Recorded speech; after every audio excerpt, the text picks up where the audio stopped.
এই পর্বে আপনাদের সবাইকে সুস্বাগত জানাই। এই পর্বের আলোচ্য টাইটাস অ্যান্ড্রোনিকাস, উইলিয়াম শেক্সপিয়ার রচিত ট্র্যাজেডি। 23শে জুন 2022 এই পর্ব। শুধুমাত্র ভেবে দেখতে পারেন এই চ্যানেলে সম্প্রচারিত। গল্প পাঠ ও সম্পাদনায় থাকবো আমি তমনাস। শুরু হচ্ছে উইলিয়াম শেক্সপিয়ার রচিত ট্র্যাজেডি টাইটাস অ্যান্ড্রোনিকাস। রোমের বৃদ্ধ রাজা গত হয়েছেন, কে হবেন তার উত্তরাধিকারী তাই নিয়ে রাজার দুই ছেলের বিরোধ। সিনেটের সদস্য ও জেলা শাসকদের কাছে বড় ছেলে স্যাটার্নিনাস আবেদন করলেন, আমার হয়ে আপনারা লড়াই করুন, সেটাই হবে ন্যায়সঙ্গত। আমি বড় ছেলে, বাবার সম্মান আমারই পাপ। অন্যদিকে ছোট ছেলে ব্যাসানিও বললেন, আমাকে নির্বাচিত করলে রাজধানীতে আপনাদের জন্য আমার দরজা যে কোনো প্রয়োজনে খোলা থাকবে। কিন্তু রাজমুকুটটি হাতে নিয়ে জেলাশাসক মার্কাস অ্যান্টনিকাস ঘোষণা করলেন সম্মতভাবে গঠিত একটি দল টাইটাস অ্যান্টনিকাসকে সম্রাট নির্বাচিত করেছেন। তিনি এক মহান ব্যক্তি, সাহসী যোদ্ধা, দীর্ঘ 10 বছর ধরে দেশের হয়ে গথদের বিরুদ্ধে লড়াই করেছেন। অনেকবার তিনি শত্রুদের বিতাড়িত করেছেন। 5 বার তিনি আহত অবস্থায় ও তার বীর সন্তানদের মৃতদেহ বহন করে রোমে ফিরেছেন। অবশেষে তিনি যুদ্ধে সংগৃহীত জিনিসপত্র নিয়ে সারা জীবনের জন্য রোমে ফিরছেন। তার সম্মানে আপনারা নিজেদের দাবি ত্যাগ করুন। স্যাটার্নিনাস ও ব্যাসেনিও উভয়েই সিংহাসনের ওপর নিজেদের দাবি ছেড়ে দিলেন। জনৈক সেনানায়ক এসে ঘোষণা করেন যে রোমের শত্রুকে পরাজিত করে মহান অ্যান্ড্রোনিকাস আসছেন। বাজনার সুরের সঙ্গে প্রথমে এলেন টাইটাস অ্যান্ড্রোনিকাসের ছেলেরা, তারপর টাইটাস নিজে, তাদের সঙ্গে বন্দী অবস্থায় গথদের রানী ট্যামোরার 3 ছেলে অ্যারাবাস, চিরন ও ডেমেট্রিয়াস এবং মুর অ্যারান। অনুচররা বহন করে আনে মৃত সৈনিকদের কফিন, যারা যুদ্ধে প্রাণ হারিয়েছেন। টাইটাস বললেন, যদিও আমরা যুদ্ধে জয়লাভ করেছি, তবু আমরা হারিয়েছি আমাদের 25 জন বীর সন্তানকে। তাদের অন্ত্যেষ্টিক্রিয়া সম্পন্ন হবে। নিহত বীরদের আমরা এনেছি তাদের পূর্বপুরুষদের পাশে সমাধিস্থ করার উদ্দেশ্যে। দেশের জন্য দীর্ঘদিন যুদ্ধ করে এখন তারা শান্তিতে ঘুমোচ্ছেন, আর যারা বেঁচে ফিরলেন দেশের মানুষ ভালোবাসা দিয়ে তাদের পুরস্কৃত করবেন। টাইটাসের ছেলে লুসিয়াস বললেন, বাবা, সবচেয়ে উদ্ধত বন্দিটিকে আপনি আমাদের হাতে তুলে দিন। মৃতদের আত্মার মঙ্গল কামনায় আমরা তাকে উৎসর্গ করব। গথ রানীর বড় ছেলেটিকে আমি তোমাদের হাতে তুলে দেব, জানালেন টাইটাস। ট্যামোরা অনুনয় করলেন, বিজয়ী টাইটাস, আমায় ওই দুঃখ দেবেন না। আপনাদের ছেলেরা যেমন আপনার কাছে ভালোবাসার সন্তান, আমার ছেলেরাও তেমনই আমার কাছে ভালোবাসার। আপনি আপনার বিজয় গৌরবকে বাড়াতে আমাদের বন্দি করে এনেছেন, কিন্তু আমার ছেলেকে রাস্তায় হত্যা করার কি কোনো দরকার আছে? তাদের অপরাধ, তারা দেশের হয়ে যুদ্ধ করেছে। যদি দেশের জন্য ও রাজার জন্য যুদ্ধ করাকে আপনি ভালো কাজ বলে মনে করেন, তাহলে আমার ছেলেকে হত্যা করে আপনি আপনার সমাধিফলককে কলঙ্কিত করে তুলবেন না। আভিজাত্যের সত্য পরিচয় তো ক্ষমা প্রদর্শনে, তাই না? মহান টাইটাস, আপনি আমার বড় ছেলেকে মুক্তি দিন, আমায় ক্ষমা করো, বললেন টাইটাস। গথরা যাদের বন্দি অবস্থায় হত্যা করেছে, এরা তাদেরই ভাই ও ভাইয়ের মতো। মৃত ব্যক্তিদের আত্মার শান্তির জন্যে এই উৎসর্গের প্রয়োজন আছে, আর সেই কারণেই তোমার বড় ছেলেকে বেছে নেওয়া হয়েছে। মৃতদের দুঃসহ স্মৃতিকে ভোলানোর জন্যে তাকে মরতে হবে। লুসিয়াস তার ভাইদের নির্দেশ দেন, একটা আগুন তৈরি করো, তারপর তরোয়ালের আঘাতে ওর শরীরকে টুকরো টুকরো করে আগুনে ফেলে দাও। কি ভয়ঙ্কর! চিৎকার করে ওঠেন ট্যামোরার বড় ছেলে অ্যালারবাসকে নিয়ে টাইটাসের ছেলেরা চলে যায়। ট্যামোরার অন্য 2 ছেলে চিরন ও ডেমেট্রিয়াস তাদের ভাগ্য সম্পর্কে নিজেদের মধ্যে বলাবলি করে। এবার জনতাকে উদ্দেশ্য করে টাইটাস বলেন, রোমের নাগরিক বৃন্দ, আমি আজ 40 বছর ধরে আপনাদের সেবায় রয়েছি, সাফল্যের সঙ্গে যুদ্ধের নেতৃত্ব দিয়েছি। আমার 21টি পুত্র দেশের জন্য যুদ্ধে প্রাণ দিয়েছে। এখন আপনারা আমাকে যোগ্য সম্মান নিশ্চয়ই দিতে পারেন, তবে দেশ শাসনের ভার দেবেন না। শেষ পর্যন্ত আমি আমার দেশের মাথা উঁচু করে ধরে রেখেছি, এটাই বলে রাখা। টাইটাস দেশের শাসনভার গ্রহণ করছেন না জেনে স্যাটার্নিনাসও আবার উচ্চাকাঙ্ক্ষায় মোহিত হলেন। রোমের নাগরিকদের উদ্দেশ্যে তিনি বললেন, রোমের অভিজাত ভদ্র মহোদয়রা, আপনারা আপনাদের তরোয়াল খুলে আমার সমর্থনে দাঁড়ান। আমি সম্রাট না হওয়া পর্যন্ত আপনারা আপনাদের তরবারির খাপ বন্ধ করবেন না। মার্কাস, আপনি জনগণের মন থেকে আমাকে সরাতে চেয়েছিলেন, তার বদলে আপনি নিজে নরকে যান। ধৈর্য ধরো, বাধা দেন টাইটাস। আমি তোমাকেই জনগণের হৃদয়ের মালিক নির্বাচিত করছি। সুখী ও তৃপ্ত স্যাটার্নিনাস এবার টাইটাসকে বলেন, আমি সারা জীবন আপনাকে সম্মান করব। আপনি আপনার লোকজন নিয়ে আমাকে শক্তিশালী করুন, আমি আপনার কাছে চিরপ্রতিজ্ঞ থাকব। টাইটাস রোমের জনসাধারণ এবং জেলাশাসকদের সমর্থন চাইলেন। জেলাশাসকরা বললেন, মহান এন্ড্রোনিকাস, আপনি নিরাপদে রোমে ফিরেছেন, এতেই আমরা ধন্য। আপনি যাকে সম্রাট বলে গ্রহণ করবেন, আমরা তাকেই সম্রাট বলে মানব। টাইটাসের নির্দেশে অনুচরেরা স্যাটার্নিনাসের মাথায় রাজমুকুটটি পরিয়ে দেয়। জনসাধারণ চিৎকার করে ওঠে, সম্রাট স্যাটার্নিনাস দীর্ঘজীবী হউন। স্যাটার্নিনাস টাইটাসের সিদ্ধান্তে খুশি হয়ে আবারও তাকে ধন্যবাদ জানান এবং প্রস্তাব করেন যে টাইটাসের পরিবারের সম্মানে তিনি তার মেয়ে ল্যাভিনিয়াকে বিয়ে করবেন। টাইটাস আনন্দের সঙ্গে এই প্রস্তাবে সম্মতি দেন এবং তিনি তার তরবারি, রথ এবং গথ বন্দীদের স্যাটার্নিনাসের হাতে তুলে দেন। ট্যামোরাকে বলেন, এখন তুমি আর আমার বন্দিনী নও, তোমাকে সম্রাটের হাতে তুলে দিলাম। তোমার সম্মান এখন নির্ভর করছে তাঁর বিবেচনার ওপর। ট্যামোরার বিষণ্ণ মুখের দিকে তাকিয়ে স্যাটার্নিনাস বলেন, আমার ওপর আপনি বিশ্বাস রাখতে পারেন। আপনার সঙ্গে আমি অন্যরকম আচরণ করব। যদিও যুদ্ধের ফলাফলে আপনি হতাশ, তবু আমার অনুরোধ, আপনি গোমরা মুখে থাকবেন না। আপনাকে কোনো যন্ত্রণা দেবার জন্য এখানে আনা হয়নি। আপনার সঙ্গে রানীর মতোই ব্যবহার করা হবে। আশা ছাড়বেন না। আমি আপনাকে বলছি, গথদের রানীর চেয়েও বড় সম্মানের আসনে আমি আপনাকে বসাতে পারি। এতগুলো কথা বলে স্যাটার্নিনাস এবার ল্যাভিনিয়ার দিকে ফিরে তাকালেন। জিজ্ঞেস করলেন, কি তুমি খুশি অখুশি নও তো? না লর্ড, বরং এতে আপনার সৌন্দর্যই প্রকাশ পাচ্ছে, ল্যাভিনিয়া জবাব দেয়। এমন সময় ব্যাসানিও বলেন, লর্ড টাইটাস, ল্যাভিনিয়া কিন্তু আমার। তাকে ভালোবাসতাম, তাই তাকে আমার জন্য ছেড়ে দেওয়াটা সমীচীন কাজ হবে। ল্যাভিনিয়াকে ঘিরে এক গণ্ডগোলের সূচনা হয়। শেষ পর্যন্ত মার্কাস ও ব্যাসানিও ল্যাভিনিয়াকে নিয়ে চলে যান। টাইটাসের ছেলে মিউটিয়াস তার ভাইদের সঙ্গে ল্যাভিনিয়াকে পালাতে সাহায্য করে। টাইটাস মার্কাসকে তাড়া করার চেষ্টা করলে মিউটিয়াসের মৃত্যু হয়। লুসিয়াস বলেন, বাবা, আপনি আপনার ছেলেদের নিজেকে হত্যা করলেন কেন? তোমরা কেউ আমার সন্তান নয়, কেউ না। আমার ছেলে হলে আমায় অসম্মান করতে না, টাইটাস বলে উঠলেন। বিশ্বাসঘাতক, যাও ল্যাভিনিয়াকে সম্রাটের কাছে পৌঁছে দাও। কিন্তু তার দরকার হয় না। ট্যামোরা তার দুই পুত্র ও মূল অ্যারনকে নিয়ে ফিরে এলে সম্রাট টাইটাসকে বলেন, না টাইটাস, না, আমি তাকে চাই না। আপনার পরিবারের কাউকেই চাই না। আপনাকে বা আপনার ছেলেদের কাউকে আমি বিশ্বাস করি না। আপনারা আমাকে অসম্মান করার জন্য একজোট হয়েছেন। আমাকে আপনি রোমের সম্রাট কেন করলেন তা আমি ভালো করেই জানি। এখন আপনি বলে বেড়াবেন যে আমি ভিক্ষে করে আপনার হাত থেকে সাম্রাজ্য নিয়েছি। টাইটাস রাগে চিৎকার করে ওঠেন। স্যাটার্নিনাস বলেন, আপনি আপনার পথে যান, আমারকে বরং আপনার মেয়েকে দিন, তাকে নিয়ে পালিয়েছে। আপনি একজন বীর জামাই পাবেন, আর সে আপনার সেই উচ্ছৃঙ্খল পুত্রদের সমতুল্য হবে। তোমার কথা আমার বুকে ছুরির মতো বিঁধছে, টাইটাস বলেন। আমার হৃদয়ে তুমি কাটা ঘায়ে নুনের ছিটে দিচ্ছ। গথ রানী ট্যামোরাকে পাত্রী ও সোমের সম্রাজ্ঞী নির্বাচন করেন স্যাটার্নিনাস। ট্যামোরাও সম্মতি জানিয়ে বলেন, স্যাটার্নিনাসের স্ত্রী হিসেবে তিনি হবেন তার সেবিকা ও তার মায়ের সমান। স্যাটার্নিনাস বলেন, ঈশ্বর তোমায় আমার কাছে পাঠিয়েছেন। গভীর দুঃখে টাইটাস বলে উঠলেন, এত অসম্মানিত আমি কখনো হইনি। মার্কাস এবং টাইটাসের 3 ছেলে লুসিয়াস, কুইন্টাস এবং মার্সিয়াস ফিরে এলেন। মার্কাস টাইটাসকে তীব্র ভর্ৎসনা করে বললেন, টাইটাস, এ তুমি কী করলে? একটা বাজে ঝগড়ায় তুমি তোমার ভালো ছেলেকে হত্যা করলে। না, আমার কোনো ছেলে বা অন্য যে কেউ আমার পরিবারের অসম্মান করলে তার ক্ষতি নেই। লুসিয়াস তার পূর্বপুরুষদের সঙ্গে মিউটিয়াসকে সমাধিস্থ করতে চান, কিন্তু সেখানেও বাধা দিল টাইটাস। বলেন, সেখানে শুধু সৈনিকদের এবং যারা রোমের সেবা করে যশ অর্জন করেছে তাদের সমাধিস্থ করা হয়। তুচ্ছ ঝগড়াঝাটির জন্য কেউ মরলে তার জায়গা ওখানে নয়। কিন্তু শেষ পর্যন্ত সবাই নতজানু হয়ে অনুরোধ করলে টাইটাস রাজি হলেন। ওখানে একদিক থেকে এসে উপস্থিত হলেন স্যাটার্নিনাস, ট্যামোরা আর 2 সন্তান অ্যারন। অন্য দিক থেকে এলেন ব্যাসানিয়াস, ল্যাভিনিয়া। স্যাটার্নিনাস লেসের সঙ্গে বললেন, তুমি যা চেয়েছিলে তা তো পেয়েছো, এখন সুখী হয়। আমিও তোমার বেলায় তাই চাই, ব্যাসানিয়াস বলে। কিন্তু স্যাটার্নিনাসের পরের কথায় তার রাগ ফুটে বেরোয়। রোমে যদি আইন বলে কিছু থাকে, তাহলে একদিন এই জবরদস্তির জন্য তোমায় অনুতাপ করতে হবে। জবরদস্তি? জবরদস্তি কাকে বলছো? প্রতিবাদ করেন ব্যাসানিও। আমি তোমার ভালোবাসার পাত্রীকে বিয়ে করছি, রোমের আইন বিচার করুক। স্যাটার্নিনাস বলেন, যদি কাছাকাছি থাকি একদিন আমি শোধ তুলব। হলো না, ব্যাসানিও বলেন।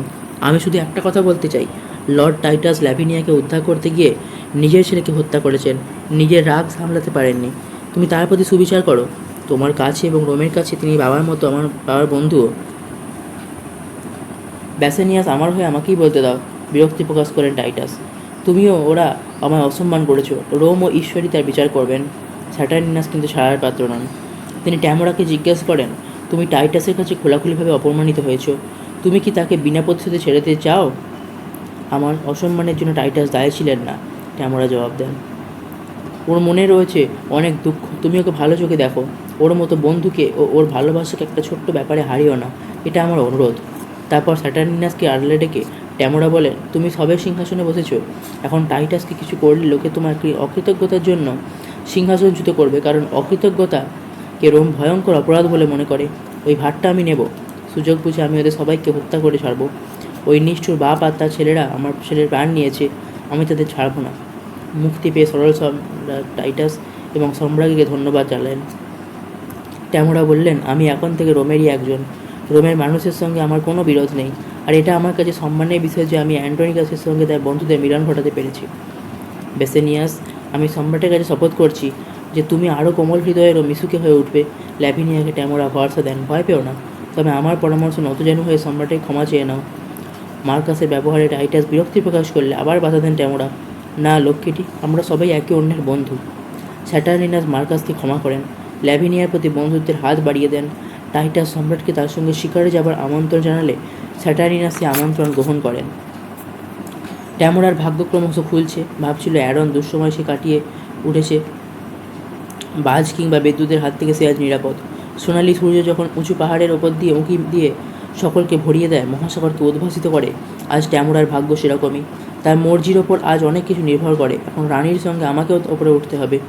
আমার সঙ্গে যে তার প্রেমের সম্পর্ক, আমার সঙ্গে তার বন্ধন যে প্রমিথিয়াসের সঙ্গে ককেশাস পাহাড়ের বন্ধনের থেকেও বেশি, তার সংস্পর্শে থাকলে আমার ভাগ্যও উজ্জ্বল হবে। তবে আজ যা রোমের স্যাটার্নাইনকে মুগ্ধ করেছে, কাল সেটাই তার ধ্বংস ডেকে আনবে। চিরন ও ডেমেট্রিয়াস প্রচণ্ড ঝগড়া করতে করতে এসে হাজির হয়। তারা দুজনেই ল্যাভিনিয়ার প্রতি আসক্ত, কেউ কারো দাবি ছাড়তে রাজি নয়। দরকার হলে তারা একে অপরকে হত্যা পর্যন্ত করতে প্রস্তুত। হাঁ হাঁ করে ওঠেন অ্যারন, আরে করো কি, করো কি? সম্রাটের বাড়ির সামনে তোমরা এমন খোলাখুলিভাবে ঝগড়া করছো। ঝগড়ার কারণটা লোক জানাজানি হলে সেটা যে তোমাদের মায়ের পক্ষে অসম্মানের হবে।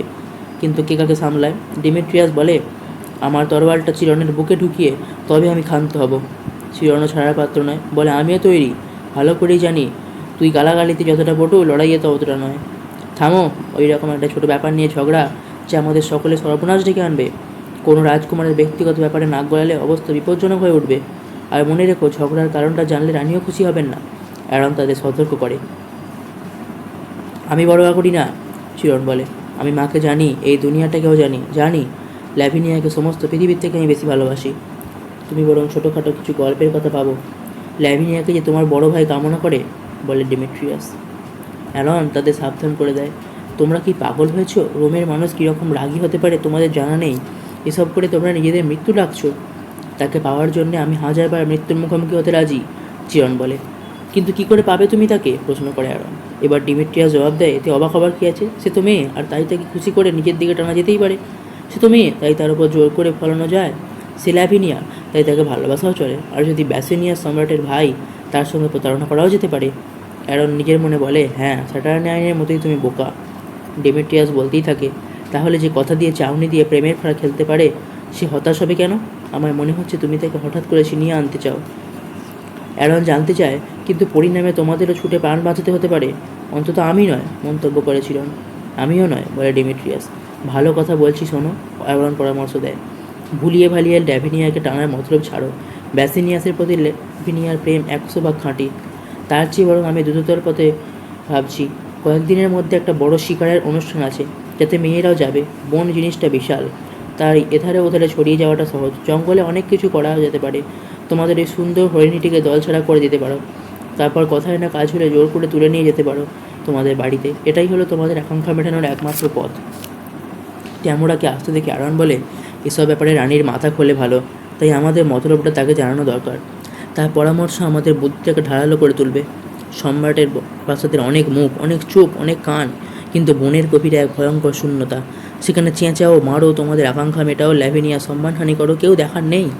চিরন ও ডেমেট্রিয়াস দুজনেই সায় দিয়ে বলে, মন্দ বলনি তো। নির্দিষ্ট দিনে শিকার শেষ হলো। ভোরের আলো পড়তে শুরু করেছে। টাইটাস তার ছেলেদের বলেন, তারা একটু মজা করি, শিকারের বাঁশি বাজিয়ে দিই রাজদম্পতির ঘুম ভাঙিয়ে। ছেলেরা তাই করে। শিকারের কুকুরগুলো চেঁচাতে থাকে। ছুটে আসে স্যাটার্নিনাস, ট্যামোরা, ব্যাসেনিয়াস, ল্যাভিনিয়া, চিরন, ডেমেট্রিয়াস ও তাদের অনুচরেরা।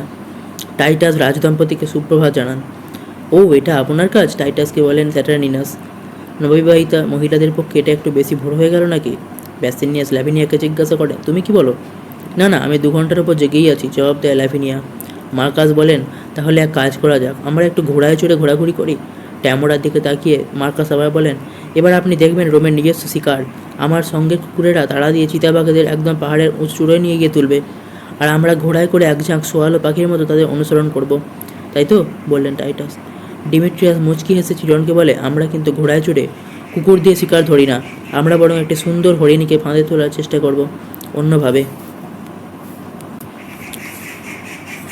অ্যারনকে একটা গাছের নিচে ট্যামোরা একা দেখে জিজ্ঞাসা করলেন, চারিদিকে যখন আনন্দের বন্যা তখন তোমায় বিষণ্ণ লাগছে কেন? তারপর বললেন, পাখিরা ঝোপে গান গাইছে, মিষ্টি রোদে সাপ গড়াগড়ি দিচ্ছে, ঠান্ডা বাতাস বইছে, মাটিতে আলো ছায়ার খেলা। চলে গাছের ছায়ায় আমরা গিয়ে বসি। আমাদের খেলা শেষ হয়েছে। মাথায় বেঁধে একটা জীবনী ভাব, আর ওই কুকুরের ডাক, বাঁশির আওয়াজ, পাখির ডাক, সব কিছু কি ঘুম পাড়ানি গানের মতো মনে হচ্ছে। ট্যামোরার মুখে কাব্য শুনে অ্যারন বলে, তোমার এখন তুঙ্গে বৃহস্পতি, কিন্তু আমার ভাগ্যে শনির দশা। আমি এখন খুন খারাপি করতে চলেছি। প্রতিশোধের আকাঙ্ক্ষা আমার হৃদয়ে টকবক করে ফুটছে।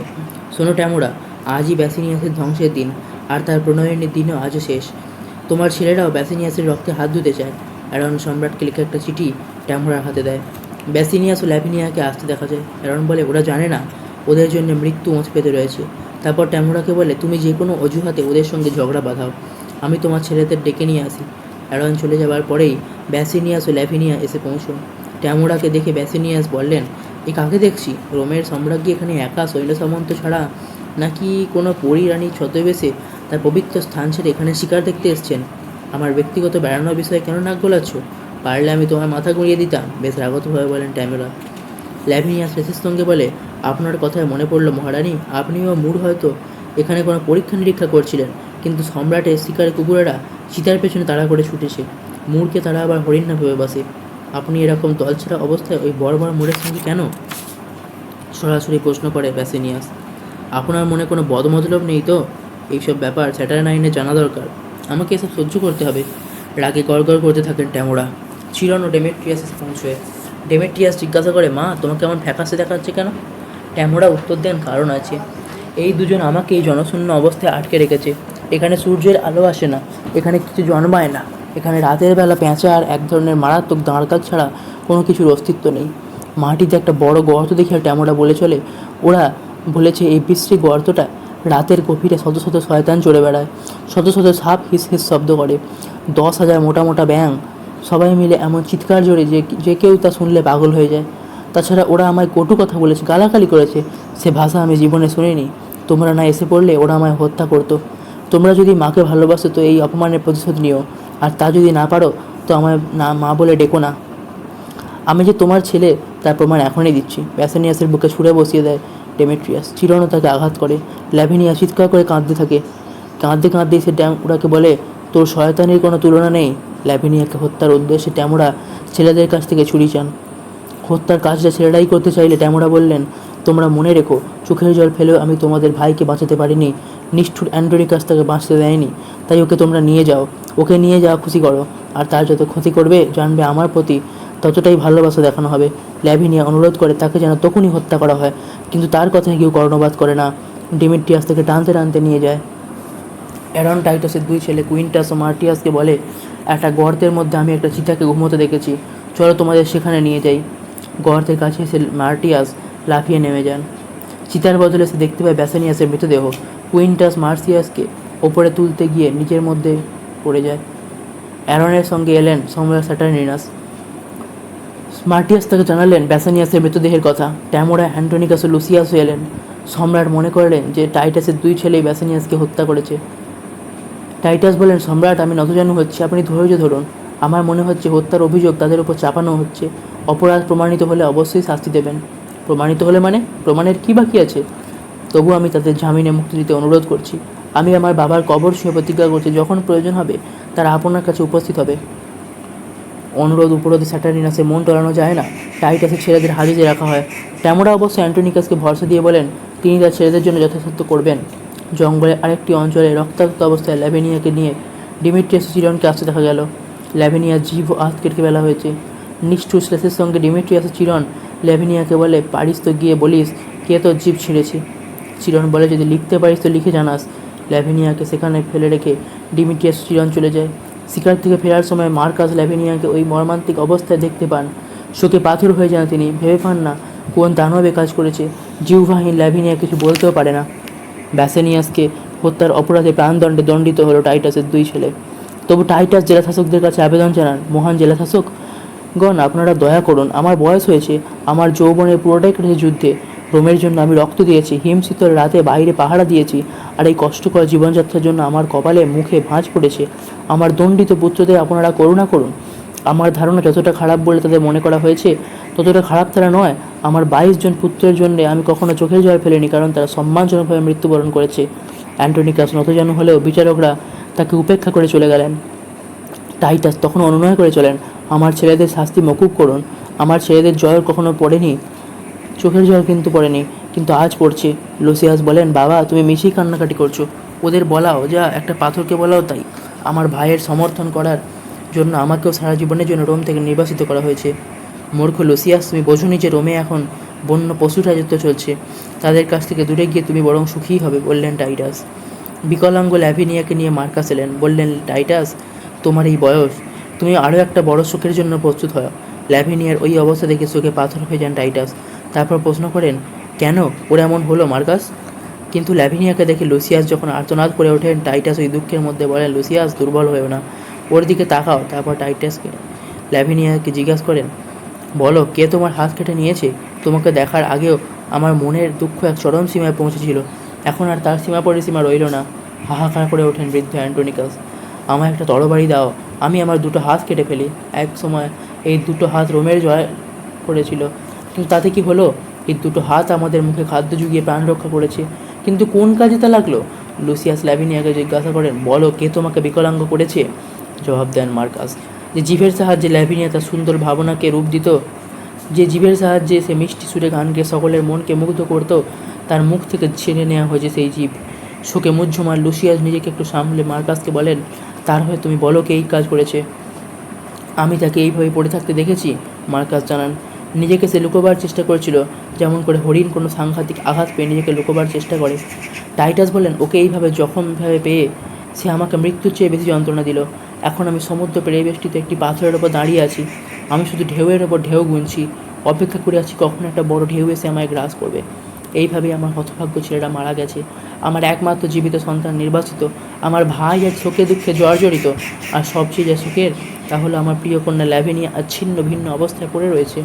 আমি কি পাগল হয়ে যাব? ল্যাভিনিয়া, চোখের জল মোছার জন্য হাতও তোমার নেই, তুমি কথা বললে জানতেও পারবে না কারা এই কাজ করলো। তোমার স্বামী মারা গেছে, তোমার ভাইয়েরা মৃত্যুদণ্ডে দণ্ডিত। দেখো লুসিয়াস, মার্কাস মৃত ভাইদের কথা শুনে ওর চোখ থেকে নতুন করে জলের ধারা গড়িয়ে পড়ছে। হয়তো স্বামীর হত্যার কথা ভেবে কাঁদছে, বললেন মার্কাস। কিংবা সে জানে তার ভাইয়েরা নিরাপরাধ ছিল, তাই সে কাঁদছে। টাইটাস তার মেয়েকে উদ্দেশ্য করে বলেন, যদি সত্যিই তারা তোমার স্বামীকে হত্যা করে থাকে তাহলে তার শাস্তি তারা পেয়েছে, কিন্তু না, তারা ওই রকম জঘন্য কাজ করবে না। ল্যাভিনিয়া, তোমার ঠোঁটে আমায় চুমু খেতে দাও, আমাকে কোনোভাবে বোঝাও কেমন করে আমি তোমায় কিছুটা শান্তি দিতে পারি। আমরা এখন কি করব? কি করে বাকি দিনগুলো কাটাবো?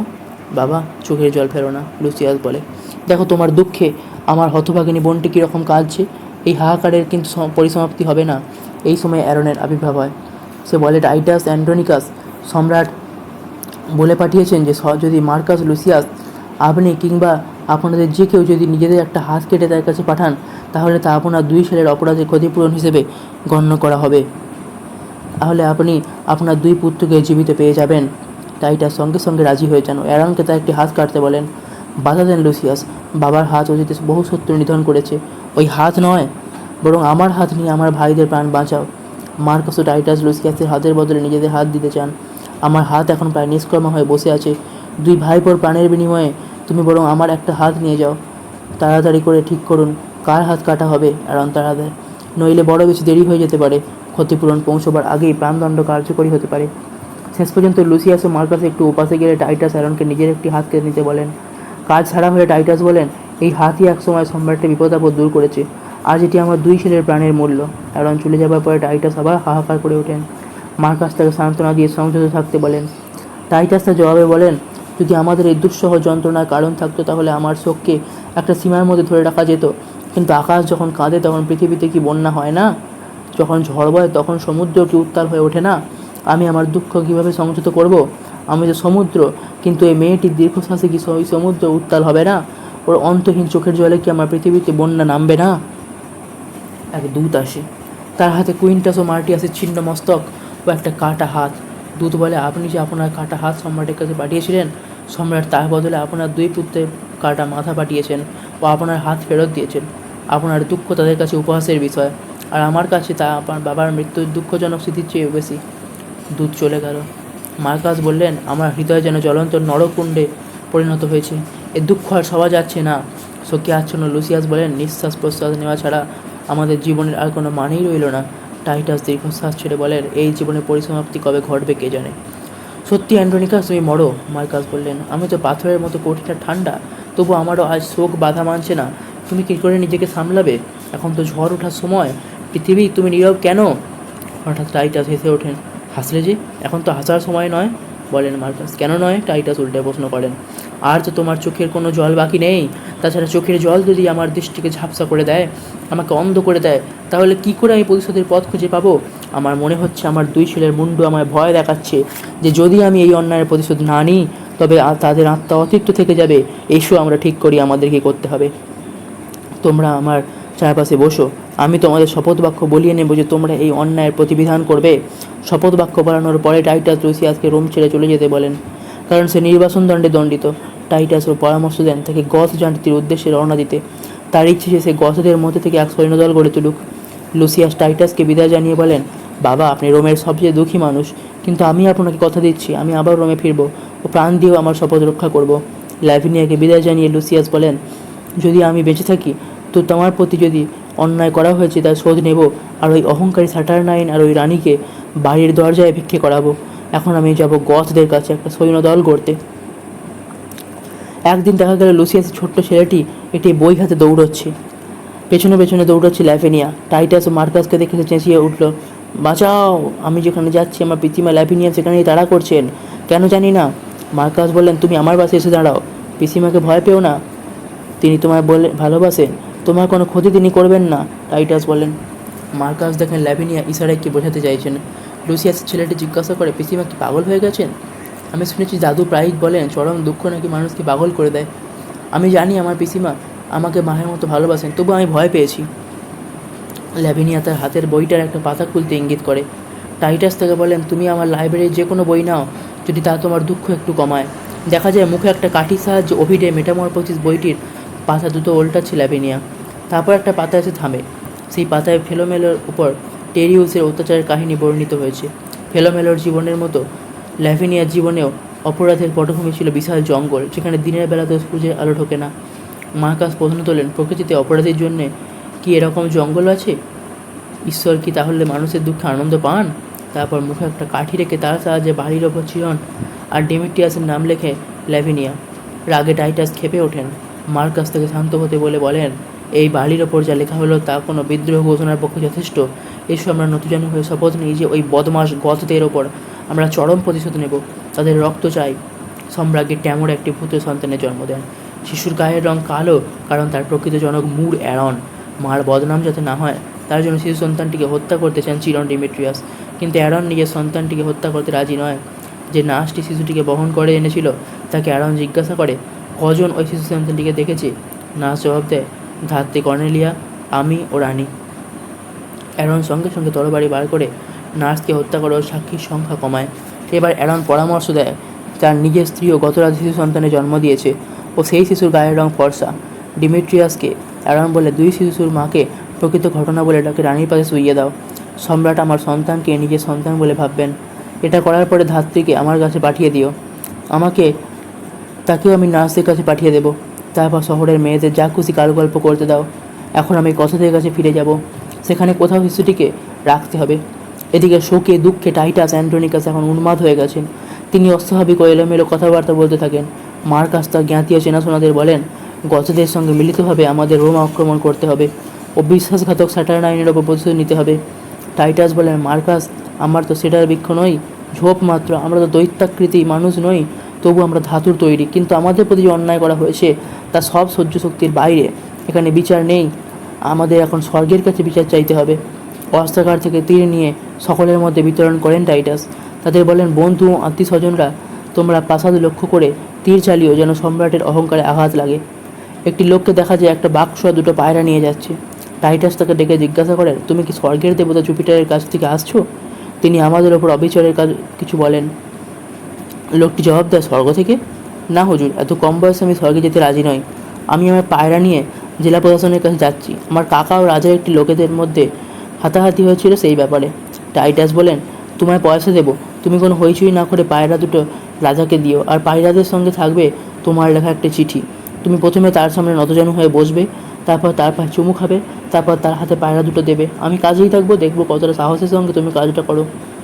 না হুজুর, আপনাকে যেতে হবে না, আমি একাই কাজ করব, লোকটি বলে। স্যাটার্নিনাস তার দরবারে এলেন, সঙ্গে সম্রাজ্ঞী ট্যামোরা ও দুই পুত্র। সম্রাটের হাতে টাইটাসের পাঠানো একটি তীর, সেটা দেখিয়ে উপস্থিত সভাসদদের উদ্দেশ্য করে বলেন, ভদ্র মহোদয়গণ, কি অন্যায় দেখুন, রোমের কোনো সম্রাটকে এতটা হেয় হতে হয়েছে। কিসের জন্যে? না অপরাধীদের শাস্তি দেবার জন্যে। টাইটাস অ্যান্টোনিকাস যদি শোকে পাগল হয়ে গিয়ে থাকেন তো আমি কি করব? এখন তিনি প্রতিবিধান চেয়ে স্বর্গে চিঠি পাঠাচ্ছেন, কখনো জোভকে, কখনো মার্কারিকে, কখনো অ্যাপোলোকে। এক গোছা কাগজ দেখিয়ে সম্রাট বলেন, এই দেখুন চিঠি গোছা, রোমের রাস্তায় উড়ে উড়ে বেড়াচ্ছে। এসব সিনেটে আমাদের বিরুদ্ধে দোষারোপ ছাড়া আর কি? কিন্তু আমি বেঁচে থাকতে ওই পাগলামিকে প্রশ্রয় দেব না। শিগগিরও জানবে যে এখানে বিচার বলে একটা ব্যাপার আছে। এখানকার সব যে অহংকারী ষড়যন্ত্রকারীরাও গলা কেটে নেওয়া হবে। ট্যামোরা এগিয়ে এসে বলেন, সম্রাট শান্ত হও, টাইটাসের বয়স হয়েছে, তারপর দুই সন্তানের মৃত্যু, সেই আঘাতেই উনি এইরকম করছেন। মুখে এসব কথা বললেও মনে মনে ট্যামোরা টাইটাসকে হত্যার পরিকল্পনা করেন। এমন সময় সেই পায়রা হাতে লোকটি এলো। সে বলল, আমি আপনাদের জন্য একটা চিঠি ও একজোড়া পায়রা এনেছি। স্যাটার্নিনাস রেগেছিলেন, তার উপর চিঠিটা পড়ে আবার রেগে উঠলেন। ওটাকে নিয়ে ফাঁসিতে ঝোলাও। আমি কত টাকা পাবো? লোকটা জিজ্ঞাসা করে। ট্যামোরা বলেন, টাকা নয়, তোমায় ফাঁসিতে ঝোলানো হবে। লোকটা পালিয়ে বাঁচে। সম্রাট কঠোর স্বরে বলেন, আমার ভাইকে মারার জন্যে তাদের আইন অনুযায়ী মৃত্যুদণ্ড দেওয়া হয়েছে, কিন্তু আমি তাতে কি অন্যায় করেছি? ওই শয়তানটাকে চুল ধরে হিড় করে এখানে টেনে নিয়ে এসো। বয়স বা সম্মানের জন্য এতটুকু নরম হওয়ার দরকার নেই। আমি নিজের হাতে ওকে বধ করব। সে আনা কোথাকার, ভেবেছিল আমায় রাজা করে নিজের রোম শাসন করবে। এমন সময় এমেলিউস নামে জনৈক সভাসদ এসে জানায়, গথেরা রোম আক্রমণ করেছে। তাদের নেতৃত্ব দিচ্ছে বুড়ো অ্যান্ড্রোনিকাসের ছেলে লুসিয়াস। সে বীর কোরিওলিনাসের মতো প্রতিশোধ নেবার জন্য রোমের দিকে ধেয়ে আসছে। খবরটা শুনে স্যাটার্নিনাস ভয়কে লুকিয়ে রাখতে পারেন না। বলেন, হ্যাঁ, আমাদের সামনে এখন বিপদ। লুসিয়াসকে সাধারণ মানুষ ভালোবাসে। আমি যখন ছদ্মবেশে সাধারণ মানুষদের সঙ্গে মিশেছি তখন শুনেছি তারা বলাবলি করছে লুসিয়াসকে নির্বাসন দেওয়া ঠিক কাজ হয়নি। এও মনে হয়েছে তারা আসলে লুসিয়াসকে সম্রাট হিসেবে চায়। ভয় পাচ্ছ কেন? রোমনগরে যথেষ্ট শক্তিশালী নয়? স্বামীর মনে সাহস জোগাবার চেষ্টা করেন ট্যামোরা। হ্যাঁ, কিন্তু নাগরিকরা লুসিয়াসের হয়ে আমার বিরুদ্ধে বিদ্রোহ করলে আমার কী করার আছে? একবার ট্যামোরা স্বামীকে বলেন, ছোট্ট পাখিরা ডাকলে এগোলের কী আসে যায়? সে জানে তার ডানার একটা ঝটকায় সেই পাখির ডাক সে থামিয়ে দিতে পারে। তুমি চিন্তা করো না, আমি মিষ্টি কথা বুড়ো অ্যান্ড্রোনিকাসের মনে জাদু বিস্তার করব। যেমন করে টোপ দিয়ে মাছ ধরা হয় সেইভাবে। আমি নিশ্চিত সে আমাদের হয়ে লুসিয়াসকে থামাবার জন্য বলবে না। স্যাটার্নিনাস বলেন, আমি অনুরোধ করলে তাও বলবে, আত্মবিশ্বাসের সঙ্গে বলেন ট্যামোরা। যদিও বয়সের ভারে তার হৃদয় আজ ঠান্ডা, কানেও কম শোনে, তবু সে আমার কথা শুনবে। এমিলিউস, তুমি বরং আমাদের দূত হয়ে যাও, বলে সম্রাট। লুসিয়াসের সঙ্গে কথা বলতে চান তার বাবা অ্যান্টোনিকাসের বাড়িতে। এমিলিউস চলে যান। ট্যামোরা বলেন, রাজা তুমি ভয় করো না, এবার আমি আমার খেলা দেখাবো। গথদের যুদ্ধ শিবির। সসৈন্যে এলেন লুসিয়াস। তিনি তার সৈন্যদের জানালেন যে রোম থেকে তিনি অনেক চিঠি পেয়েছেন, যা থেকে বোঝা যায় রোমের মানুষ তাদের সম্রাটকে ঘৃণা করেন। তাই তারা চাচ্ছে যে লুসিয়াসের নেতৃত্বে গথরা দিয়ে অত্যাচারী রাজার হাত থেকে তাদের রক্ষা করুক। জনৈক গথ বলেন, একসময় অ্যান্টোনিকাসের নাম তারা কাঁপত, কিন্তু তার প্রতি রোম অকৃতজ্ঞতা প্রদর্শন করেছে। কিন্তু আমরা আপনাকেই সবসময় অনুসরণ করব এবং আমাদের সহায়তায় আপনি ট্যামোরার প্রতি প্রতিশোধ গ্রহণ করবেন। এমন সময় অ্যারনও তার শিশু সন্তানকে নিয়ে জনৈক গথ এলো। লুসিয়াসকে জানালো যে একটা ভাঙাচোরা মঠ থেকে সে তাদের পেয়েছে। শিশুটি কাঁদছিল আর লোকটি তাকে ভোলাতে গিয়ে বলছিল, আমার কালো মানিক, তুই রাজার পরিবারের সন্তান। যদি তোর মার মতো ধূর্ত হতে পারিস তাহলে তুই একদিন রাজা হবি। লোকটি আরও বলছিল, আমি তোকে কোনো বিশ্বাসী গথের কাছে রেখে যাব। সে যখন জানবে যে তুই রানীর সন্তান সে নিশ্চয়ই তোকে ভালোভাবে মানুষ করবে। এই পর্যন্ত শুনে তাদের দিকে ছুটে গেল ও তাদের লুসিয়াসের কাছে নিয়ে গেল। লুসিয়াস বললেন, এই সেই শয়তান যে অ্যান্টোনিকাসের হাত কেটেছে। রানীর গর্ভে জন্মে ওই সন্তানটি তার। ওকে ফাঁসিতে ঝোলাও, তার পাশে ওই সন্তানটিকেও। শিশুটিকে মেরো না, ওর শরীরে রাজপরিবারের রক্ত। অ্যারনের এই আবেদনের জবাবে লুসিয়াস বলে, আগে বরং শিশুটিকেই ফাঁসিতে দাও। ওর ছটফটানি দেখে ওর বাবার যন্ত্রণায় হৃদয় ফেটে যাক। একটা মই এনে তার উপর অ্যারনকে ওঠানো হয়। অ্যারন তো মিনতি করে, লুসিয়াস, শিশুটিকে ছেড়ে দাও আর ওকে রানীর কাছে পৌঁছে দিও। আমার কথা শুনলে তোমায় এমন কিছু বলবে যাতে তোমার সুবিধা হবে, আর যদি তুমি না শোনো তাহলে যা হবার হবে। আমি শুধু বলবো প্রতিশোধের আগুনে তোমরা জ্বলে পুড়ে মরো। লুসিয়াস প্রলোভিত হয়, বলে ঠিক আছে, কী বলবে বলো। যদি আমার ভালো লাগে তাহলে শিশুটিকে বাঁচিয়ে রাখা হবে ও তার দেখাশোনার ভার আমি নেব। ভালো লাগে মানে? অ্যারন বলে, আমি তোমায় কথা দিচ্ছি ভালো লাগবে, কারণ আমি সেদিনের হত্যাকাণ্ড ও অত্যাচারের কাহিনী বলবো যে সেদিন বনের অন্ধকারে ঘটেছিল। যদি তুমি শিশুটিকে বাঁচিয়ে রাখার প্রতিশ্রুতি না দাও, সে কাহিনী সকলের অজ্ঞাত থেকে যাবে। লুসিয়াস রাজি হয়। সে শপথ করে। তার অ্যারন বিবৃত করে সেদিনের সেই জঙ্গলে ঘটে যাওয়া নারকীয় ঘটনা। নিজের কুকীর্তির কথা বাদ দেয় না। সব শুনে লুসিয়াস জিজ্ঞাসা করে, তুমি তোমার জন্যই জঘন্য কাজের জন্য অনুতপ্ত নও? হ্যাঁ, অনুতপ্ত, এই ভেবে যে কোনো রকম জঘন্য কাজ অনেক করেনি, জবাব দেয় অ্যারন। যদিও আমি কিছু জঘন্য অপরাধ করেছি, তবু খুব কম লোকেরই আমি ক্ষতি করতে পেরেছি। এমন সময় আমি নিরপরাধকে অপরাধী হিসেবে কাঠ করে দাঁড় করিয়েছি। দুই বন্ধুর মধ্যে ঘোড়ো করে শত্রুতা বাঁধিয়ে দিয়েছি। কখনো মৃত ব্যক্তির কবর খুঁড়ে তাকে সোজা করে তার প্রিয় বন্ধুর ঘরের দরজার সামনে দাঁড় করিয়ে রেখেছি, যদিও ততদিনে হয়তো সে প্রিয়জনকে হারানোর দুঃখ ভুলে গিয়েছিল। আর সেই মৃত ব্যক্তিটি চামড়ায় ছুরি দিয়ে কেটে লিখে দিয়েছি, আমি মরে গেলেও তোমাদের দুঃখ বলতে দেব না। এই রকম হাজারো ভয়ঙ্কর জিনিস করাকে মাছি মারার মতো সামান্য ব্যাপার বলে গণ্য করেছি। কোনোটাতেই আমার দুঃখ হয়নি, আর আরও 10,000 এরকম কাজ করলে দুঃখ হবে না। লুসিয়াস বলে, শয়তানটাকে নামিয়ে আনো, ফাঁসির মতো সহজভাবে ওর মরা চলবে না। অ্যারন কি বলতে চায়, কিন্তু লুসিয়াস চিৎকার করে ওঠে, ওকে আর বলতে দিও না, চিরদিনের মতো চুপ করিয়ে দাও।